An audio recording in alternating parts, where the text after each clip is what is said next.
Funérailles. Al-Janaza.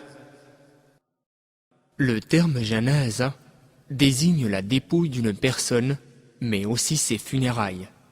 Le prophète, paix et bénédiction d'Allah sur lui, a recommandé à sa communauté de préparer rapidement les funérailles du défunt et de l'enterrer tout aussi rapidement.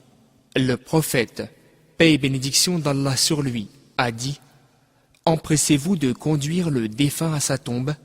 S'il était une personne vertueuse, vous l'emmènerez vers ce qui est bien pour lui, et s'il ne l'était pas, vous aurez allégé vos épaules d'un fardeau. » Hadith rapporté par Al-Bukhari. La personne décédée doit être lavée et enveloppée dans un linceul. Une prière particulière, appelée Salat al-Janaza, la prière mortuaire, est accomplie sur le mort. Ensuite, il doit être enterré. Suivre le cortège funèbre est un acte méritoire.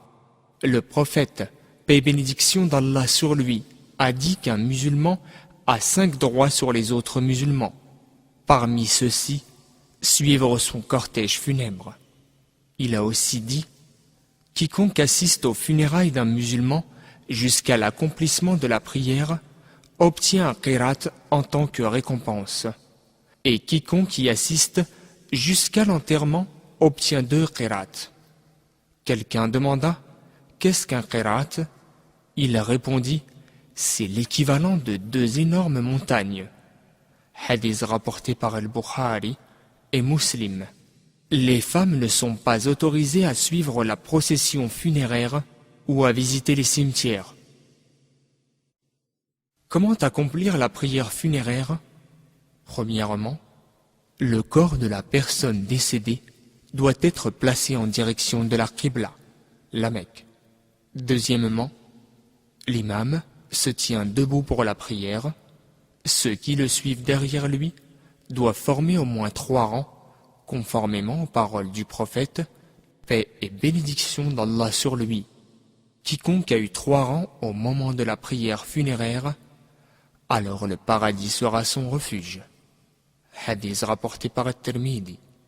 Troisièmement, l'imam lève les mains au niveau des épaules ou des lobes des oreilles et dit « Allahu Akbar » à haute voix. Ceux derrière lui en font de même.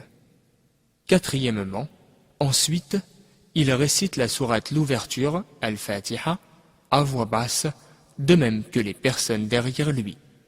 Cinquièmement, puis, il lève les mains de la manière indiquée précédemment, prononce un autre takbir et récite cette formule « Allahumma salli ala Muhammad wa ala ali Muhammad كما صليت على إبراهيم وعلى آل إبراهيم إنك حميد مجيد اللهم بارك على محمد وعلى آل محمد كما باركت على إبراهيم وعلى آل إبراهيم إنك حميد مجيد.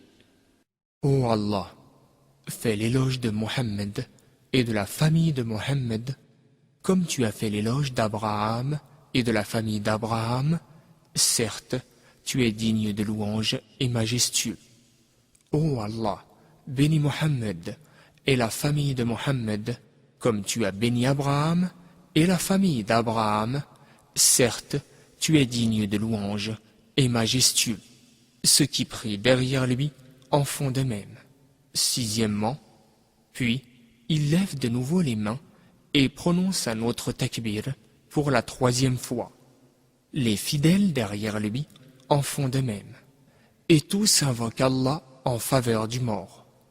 Septièmement, enfin, l'imam lève une dernière fois les mains et prononce un dernier takbir.